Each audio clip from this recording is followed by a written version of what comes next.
Today on Clear Your Clutter Inside and Out, we're talking about sustainability explored. Do you wonder if being green in decluttering means keeping garbage? Are you curious where to start decluttering and what you need to avoid? Have you found yourself in a FOMO or a JOMO frame of mind most often? Learn about green decluttering and eco organizing as we continue our month focusing on interviews. Do you control your clutter, or does your clutter control you? On Clear Your Clutter Inside and Out, we'll teach you awareness as well as action steps to create change in your life. Come on, let's get started. I am passionate about sustainable decluttering and organizing. I know they're not always the most listened to, popular on my podcast, but I'm going to keep sharing these because it gives me hope that I'm planting a seed. I also talk a lot about end of life organizing, something that I'm definitely very interested in doing and sharing because I think that it's so very important. So we'll talk a little bit of green and some other things today.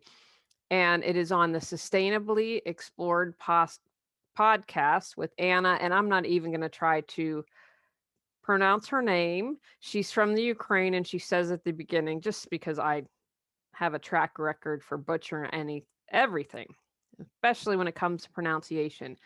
Super excited because this was my first interview from someone in the Ukraine. That's probably the farthest away from me that I have done an interview. So it was just made me really, really excited to do that. And it just reminds me of the power of podcasting and connecting people, and that we really are one. We are part of the world and we are global people. We are global citizens. I'll give you a brief description of her channel and you can find out more. And I'm going to include this in the show notes because it is her name, Anna. And again, it's a name that I can't pronounce, but it is also Sustainability Explored Podcast. It's also on YouTube and you should be able to find it. So it's a channel on sustainability and innovations in business and economy to learn more about sustainability across industries. Every week, she invites professionals working on the implementation of innovative, sustainable solutions for the future to explore circularity and resilience, corporate social responsibility, leadership and culture, impact, investment, and so on, and give some guidance on how to actually implement sustainability in business. Again, the tips I give you are some for business, but everything can be applied to your home as well. So sit back and enjoy my interview with Anna. Hi, and welcome to Sustainability Explored. Every week, this podcast navigates a new topic through interviews with the most disruptive minds in sustainability, turning their experiences working behind the scenes into actionable advice you can implement and use in your life, no matter your background.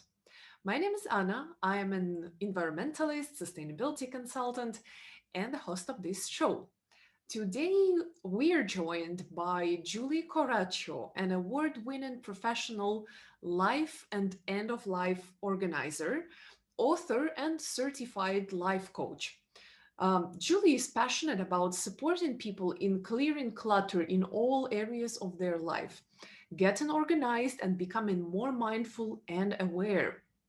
She was the first person in the state of North Carolina to be an eco organizer and do green decluttering and organizing and have won national and regional awards for her work. As she puts it, uh, that might not seem like a big deal, but organizing can be incredibly wasteful. And if you can teach people to buy less stuff in the first place, it has an impact. Let's find out today how to become more organized, buy less and better to live a more mindful and enjoyable life. I'm very happy Julie joins us today at Sustainability Explored, and I can't wait to discuss this topic with her. We will welcome her in a second. Welcome, Julie. I'm so happy to have you today with us at Sustainability Explored. I must say, it's one of my most favorite topics. It always tickles my imagination how far we can go with our decluttering and how we started cluttering in the first place. But before we start with our, on the topic interview, I'd like to know a little bit more about you. What's your background? How did you start your path in sustainability and the decluttering journey in particular? Well, it first started, I believe you can't separate the personal from the professional. So, especially if you're a business owner, what your ideals and morals are automatically going to translate into your business. So, I have always loved hiking. I have always loved nature.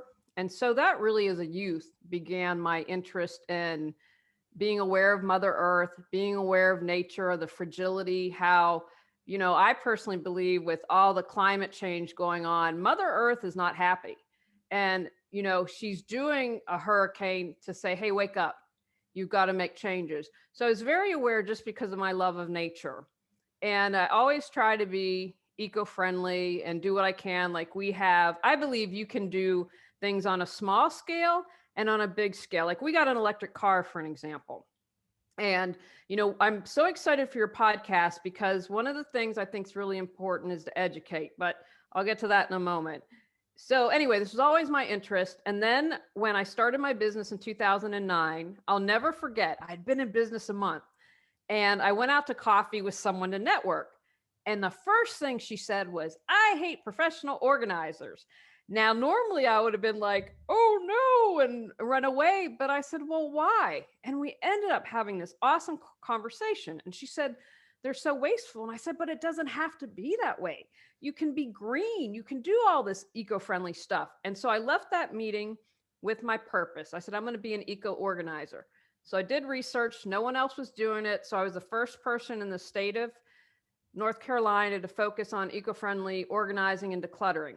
And people said to me, you're gonna fail. There's no way that you can succeed being green. And the opposite happened. I won a national award, I won a regional award. And so it has been how I've gone forward with it. But one of the things that I think is really important what I do is educating people. So for example, we are sadly in an HOA here in America called Homeowners Association, where they're crazy.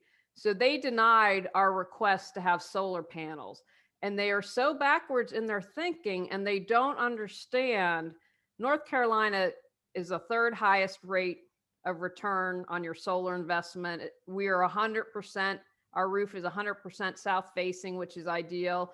And so you have to educate people to make them aware, to make them understand, because even with data, the unwillingness to have someone install solar, like I can't even wrap my head around it. So I see with people, these small building blocks that I do, if they don't know anything, that eventually allows them to understand more. Does that make sense?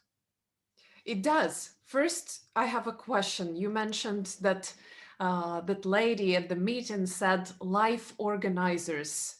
I'm not familiar with the term, and I'm afraid the listeners either. So what I do is I help you organize your life. I also do end of life organizing, right? You might have heard the term Swedish death cleaning because Yeah. that's something that so personal life, professional life, kids, anything that involves your life. It's not But just about one. organize in which way?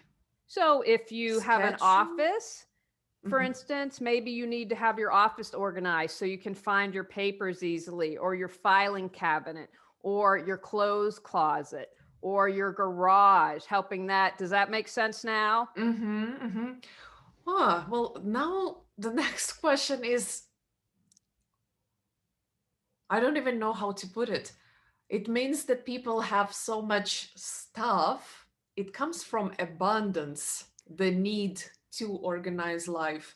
I have in this room in my office that I share with my husband, we have three drawers each, and that's it. This is all the places where our documents are, our electronics, all the cords and stuff, and that's all. And There that's is nothing great. to organize. But in America, it's the opposite. We have too much. I mean, look at the houses that we build. I haven't been to the Ukraine, so I don't know what it's like over there. But I have traveled through Europe and other countries, and it's a completely different ball game. And so Americans tend to have this attitude: bigger is better, more is better. I think that we finally started to switch that, but the clutter is related to that. So that's what I'm saying. Like, if you can't find what you need, maybe you have too much stuff. And you have to do this without judgment. If you shame people, tell them they're wrong, they're just going to get embarrassed and shut down. And what I found in my work, there's usually a reason within. Why are we buying too much? Oh, to fulfill a need. Maybe I don't feel good enough. So I've got to go out and buy more clothes and show my neighbor that I am good enough because I own all these beautiful clothes, right? There's usually that deeper meaning. So when I talk about decluttering your life and work with people, I want to get as deep as we can and figure out what else is going on here. What is driving the need to obtain so much? Is that making sense? Yeah, absolutely. So you have to be even a psychologist or a life coach to understand the deeper feelings of why people act certain ways. Correct. So I am a certified life coach. I've lived life. I think my life experience definitely helps out in that. And it's important to understand that. Now, if think someone really needs professional help, obviously I'd refer them. But that, I think, is important. And most of the clients that I attract are interested. They know they're stuck, but they might not know, well, how do I move forward? And I just don't know. But I think that that's really important. Now, someone that works with hoarders has much more extensive training because there are usually deep psychological issues behind that. But I'll give you one example. So I had a friend that had a stack of paper about 3 feet tall. And I was like, well, what? And been there for years. And I said, well, what's this stack of paper? And so we started to have a conversation. And she said, well, those are articles that I've clipped out and I'm going to send to people. And I said, but they've been sitting here for years. There's this huge pile of papers. And as we talked, she said, I'm afraid if I don't send these articles and keep in communication, that my family won't love me. As soon as she expressed that, she was able to know that that wasn't true and that was false. And we put the entire paper pile into the bin, into the recycling bin, because she knew it wasn't. But we had to dig, we had to have this conversation to understand what was the deeper meaning behind that. And as soon as she expressed it, she knew that wasn't true. She knew they loved them. It didn't matter if she sent them a recipe or not. So that's one example of what I'm talking about. Like, find out what's going on, dig a little deeper. Yeah, that's you're almost describing my father. We are now um, getting rid collectively as a country of certain coins that are out of use nowadays. Banks accept them. Yeah, I guess it's part of the inflation. So coins 1, 2, 5, and 25 are out of use, and my father has a lot of them. And I'm like, do you understand that in 3 months it's just gonna become garbage? He says, no, it's history. It would have been a history if you would keep 1, 2 of each. Like, okay, but then you have kilos of them. Imagine you will have to move. I'm not gonna move. So what he says, and you might have an opinion on that, he says, let it sit. It doesn't ask for food. Like you don't have to feed it. So what's your problem?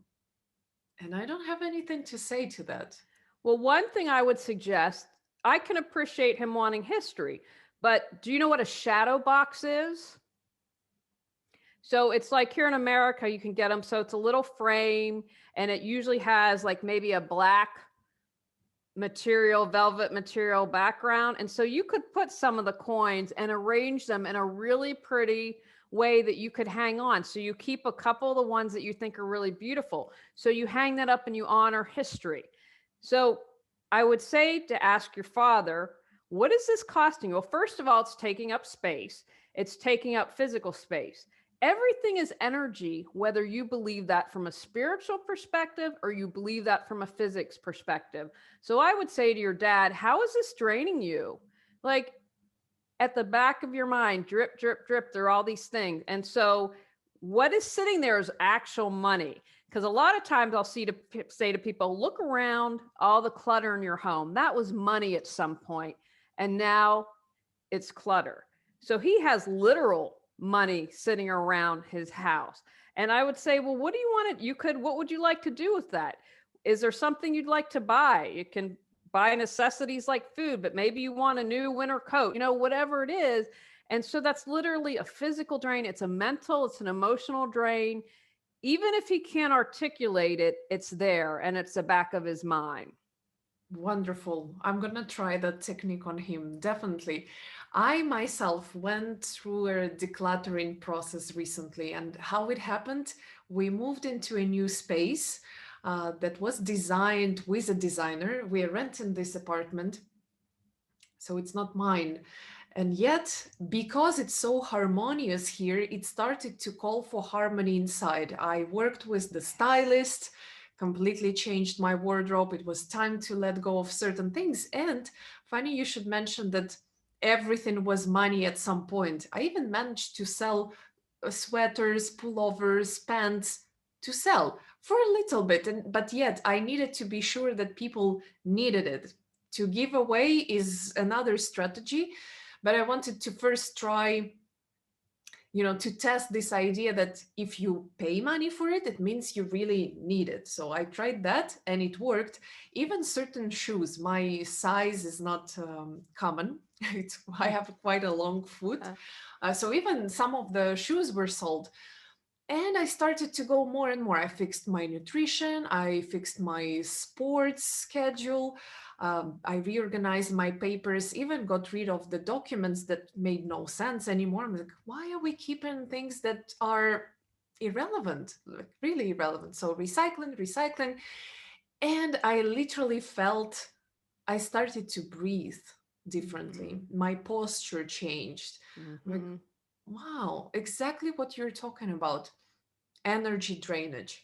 You're working with people for how many years? Since 2009. So that's what, 11 years? 11 years. 11 years. Did they share with you certain success stories? Do you have any champions? What has Sure. been happening in their lives? Well, first of all, I'm very proud of you because you have literally decluttered your life and you have seen how the inside is reflected on the outside. So you are yourself a success story.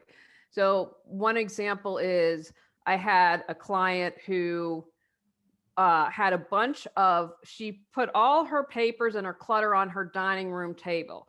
And she was a newlywed. And so they couldn't eat on their where you're meant to eat. Now, I believe food is connection. I'm someone who cooks and that's how I connect. And I try to have, my husband works a swing shift, but now works from home. So every night let's try to eat dinner together because I think that's an important time to connect. So once we cleared the dining room table, it improved her marriage because they were able to sit, they were able to take dinner, and not understanding, even though it was the one dining room table, how it affected their marriage and how it affected other areas. So that was something I was really excited about.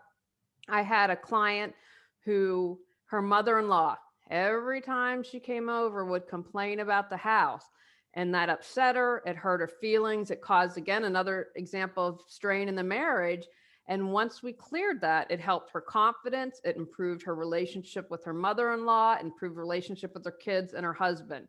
So those are just a couple examples of what people are able to do. I have another client I worked with recently who really understood the connection between the physical clutter and the rest of her life.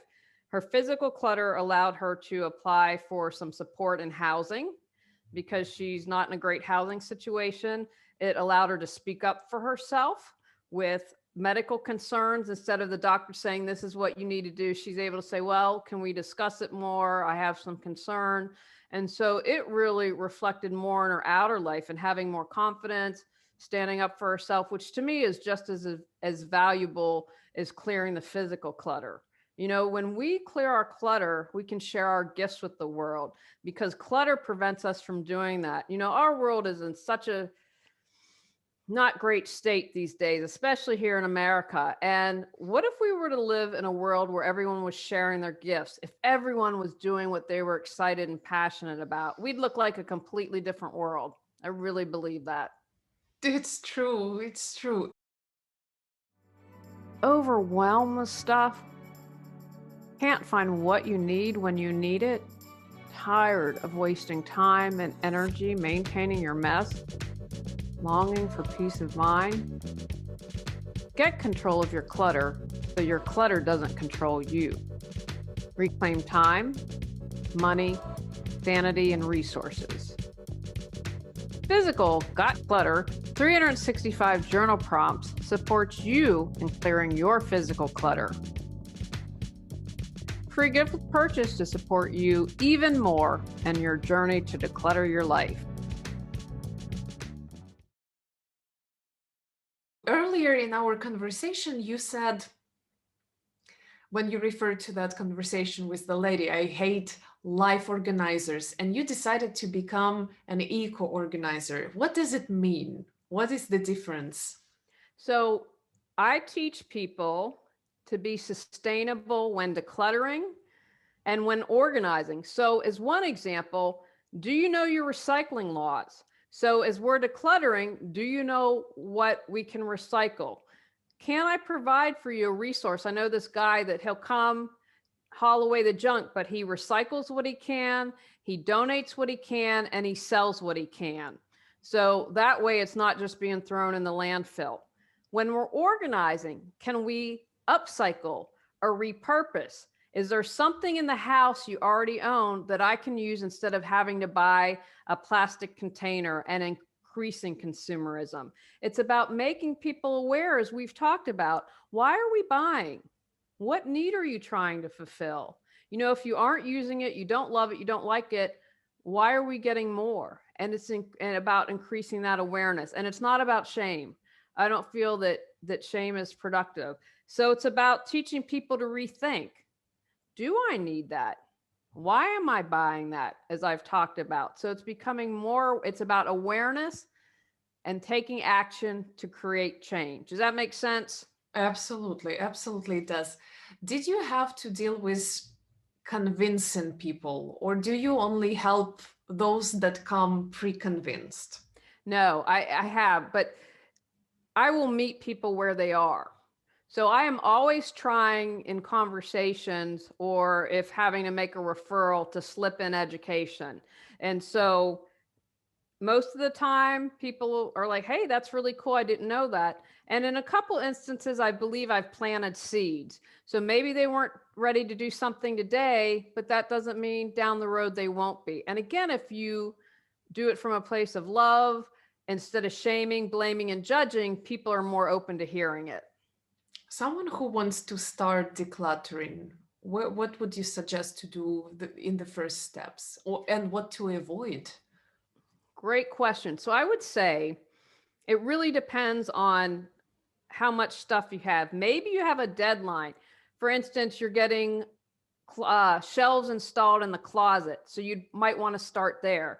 Or if you're not paying your mortgage on time because your office is so full of paper clutter, you're going to want to start decluttering in your office. Or if you aren't getting good sleep and your health is out of whack because you have a bunch of stuff on your bed and can't sleep, that's where you're going to want to start. So Ouch. I would look at things like that, or what's driving you absolutely insane. Start there. And then what I'd say is, if you're a morning person, don't try to declutter at night.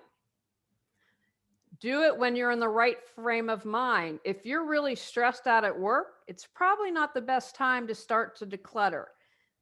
I also remind people that small steps add up to big wins. If you spend 10 minutes a day decluttering, that's over 60 hours in a year, just over 60 hours. That's over a week of work. You can get a lot accomplished. And those little steps build upon each other. When you take that first step, it allows you to take that second step. So if you're listening and like, my whole house needs decluttered, don't become overwhelmed and look at the big picture. Focus on, what first step can I take? What can I do right in this moment? And I'm going to ask everyone watching and listening, what one step can you take to declutter your life right now? It might mean saying no to something you don't want to do.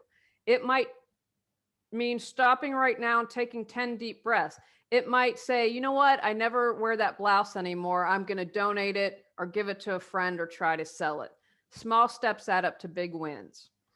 It makes me think that digital space is becoming more real than the physical space. Do you have any tips for those who tend to accumulate emails, for example, or I don't know, promotion materials and updates from shops and I don't know, applications they never use?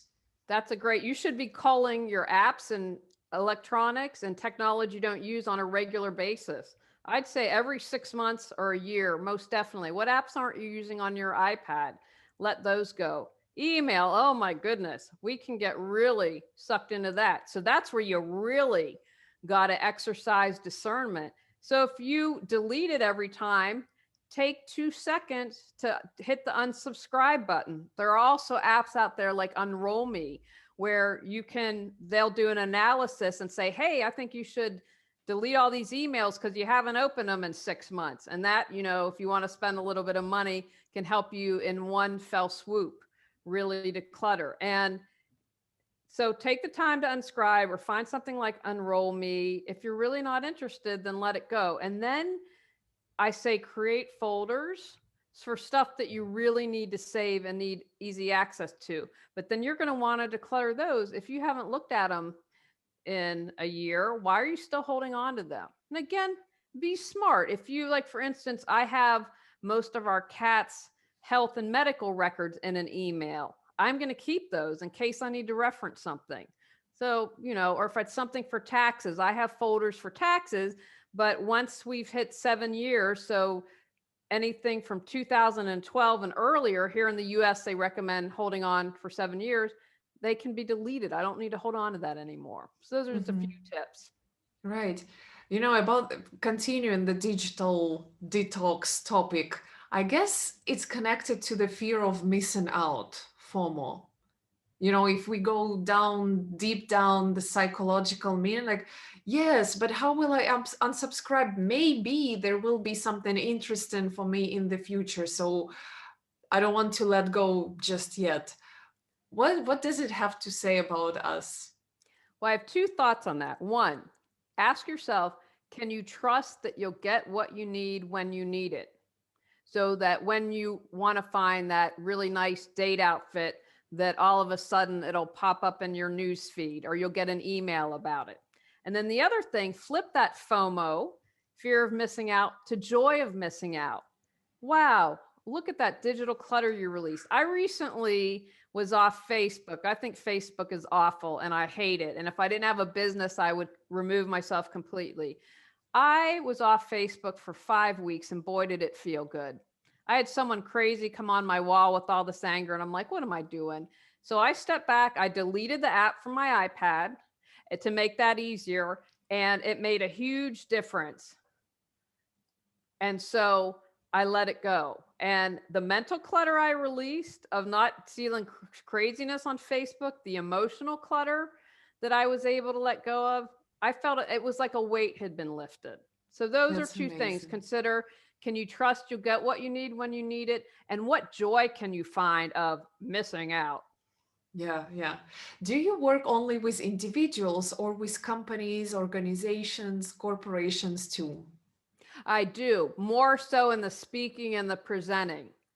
Uh-huh. Okay. So they don't invite external people to declutter their archives, paper archives, for example. They do, but that's not something I specialize in. I'm more interested in working with individuals to create individual change. Now, I love speaking and presenting. I love to do corporate presentations, but that's where my focus is as opposed to having an archival clean out. I mean, I can't help Mhm. with that, but I get excited seeing personal change and making a difference there. That's where I like to have my impact.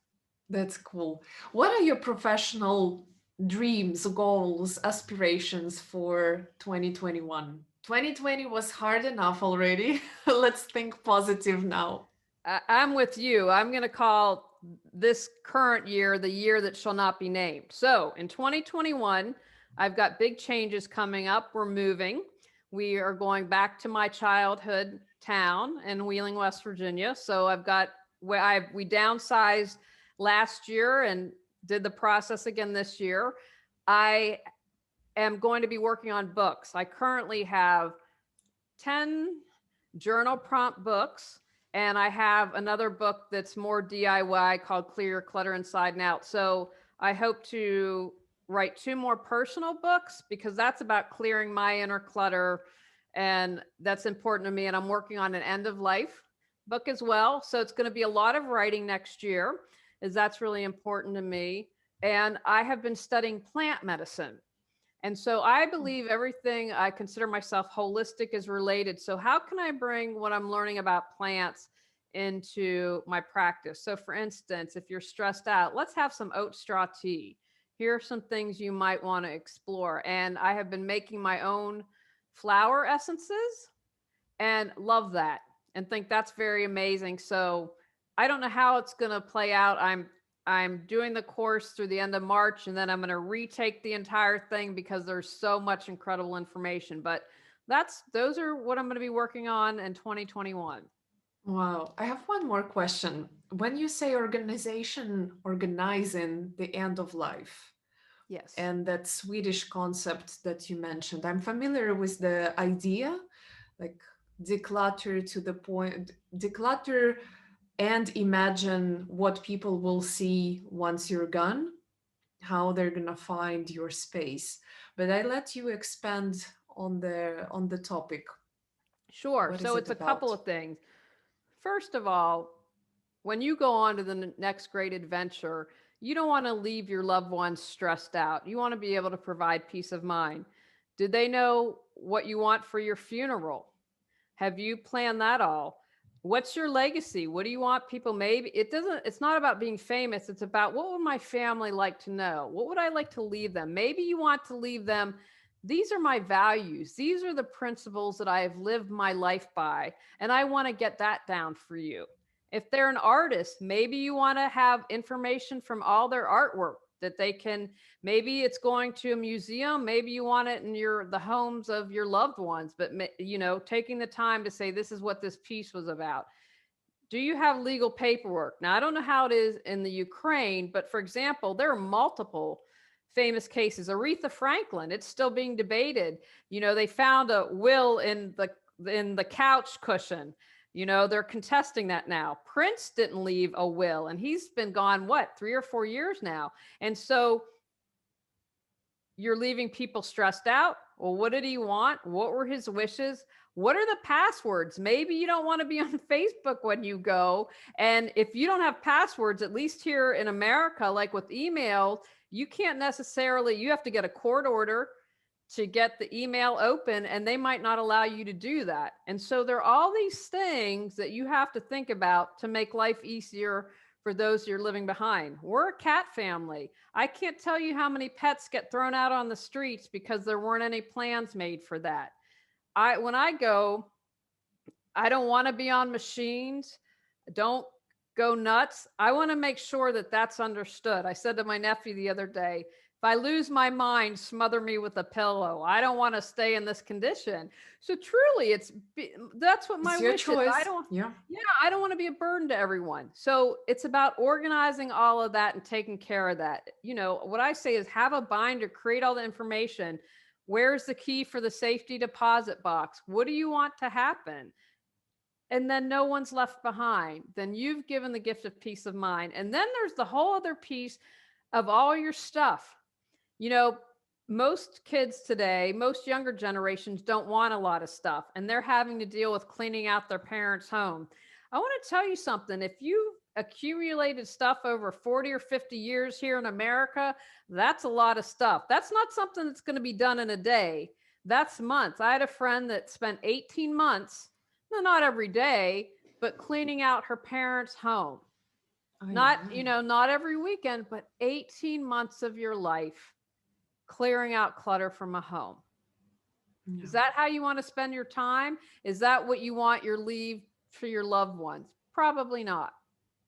But the problem is that no one knows when this end of life happens. So when is the right time to prepare? Now, right now, because you never know when your number is called right now. I don't care if you're young, you're a lot younger than me. You should have all that now. Everyone should. Right. Well, oh, call for action. But Yeah, that's yeah. right. I completely share your point of view, and um, there is a saying. I said it yesterday. I don't know how to translate. Life is uncertain.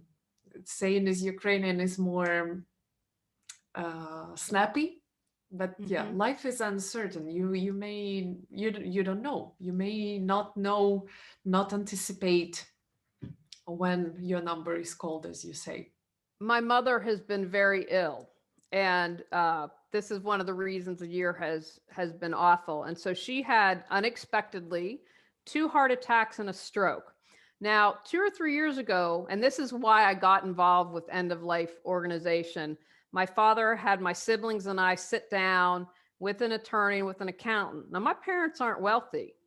And so that's the other thing. I don't care if you don't have a lot of assets. You want a legal document. You can do something like here in the US, I think it's called Legal Zoom, and prepare that, or you can make a document, have it notarized, but everyone should be doing this. And so my dad had said, "This is what we want. What are your questions?" And so, and we said, "Okay, here are our questions." But a lot of things, okay, these are their wishes. This is what they want to happen. So when my mom became ill, and thankfully she's better, and hopefully we're going to have her around for a much longer time, I didn't have to worry about that. I don't have to worry about any of that now. I already know what her wishes are. I already know what questions they had and what we had. That meant I can focus on my mother, on loving my mother, helping taking care of my mother, not being like, "Hey, where's the key to the deposit box? Hey, what do you want to happen?" Whatever. I don't have to worry about that. So peace of mind, you can't put a price tag on that. And it sounds like it's definitely better to do now that we're safe, sound, alive, healthy than last moment, what the time you really don't want to spend on figuring out where is the key to the safe deposit. Exactly. Exactly. Wow. But on a more philosophical note, when you were saying maybe someone was a painter and you want to give it to the museum or give it to family members, there is in the back of my mind sort of a negative connotation. Today the person is alive, it's a living person, it's nice, it's good to touch the person. The next day the person is not alive, and suddenly, ooh, we are afraid of something I cannot even formulate properly. And suddenly, like, no, superstitious maybe. I don't want to touch the clothes. I don't want to have anything with that stuff. Like, I what think is that wrong? I don't think there's anything wrong. I think that's an individual belief. Like, for instance, I have a painting that was in my grandparents' home when I was growing up. And so it brings me joy when I look at it. It reminds me of my grandmother. So I don't see that as something bad. Now, again, now what I would also say is if you really believe that, you can do a space clearing, change the energy around it. You can get sage to smoke out any negative energy you feel. Now, I would say if you really feel a negative attachment or negative energy, let that go. But we're all going to die. It's just a question of when. So then I would probably say if someone has that strong of a reaction, maybe spend time contemplating what you feel about death. Maybe it's really about their own mortality and their own fear of death as opposed to, oh, now someone's dead. And the other thing I want to say is, you know, I've worked with people who have held onto boxes of stuff for years that were left to them that didn't care enough to open about them, but are afraid to let them go. And this is what I always say: that loved one has gone on to the next adventure. They would want you to be happy. If you don't like it, let it go. They wouldn't want their possessions or their memory to be a burden on you. They would want you to be happy. So it's never about actual things. It's about the philosophy, it's about the connotations, the feelings, the attachments we have to In my people. view, it is. Other people might not take that view, but in my view, yes. And I love your your view, and Thank I you. tend to share it. Yes, I'm also more of a tend to look into the essence, into the core of things. So why am I buying? Why am I accumulating? I had back to the, back to the physical world. I had a blouse with a long sleeve, and I've been moving quite a bit in the past couple of years. So whatever I didn't take with me to another country, I would leave at my parents. Then I would pick it up from my parents, go to another place.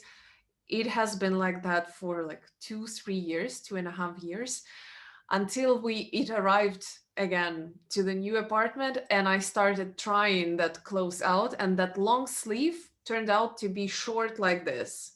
I'm like, my god. So, and this is not the only thing, obviously, but that one I kept. It was snow white color, like I needed to keep. And then, okay, so I cannot wear it anyway. So why was I carrying these kilos?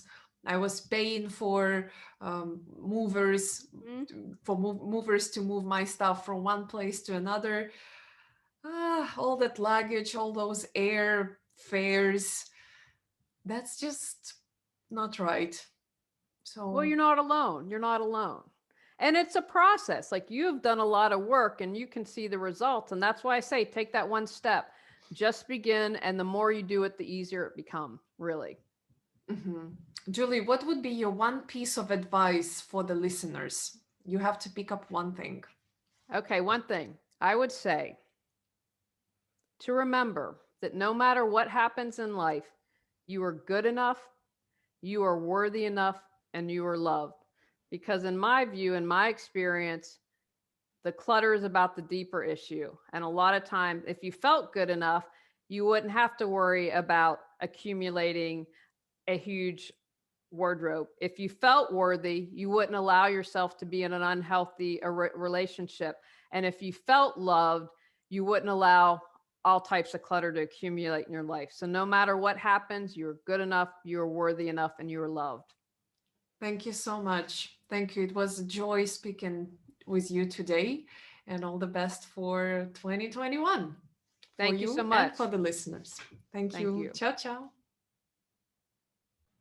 Well, that was Julie Coraccio, and I love this interview. I really hope you also got inspired, learned something new today. We went a little bit philosophical, but it felt needed. I really appreciated it. If you have any questions for me or Julie, reach out on LinkedIn.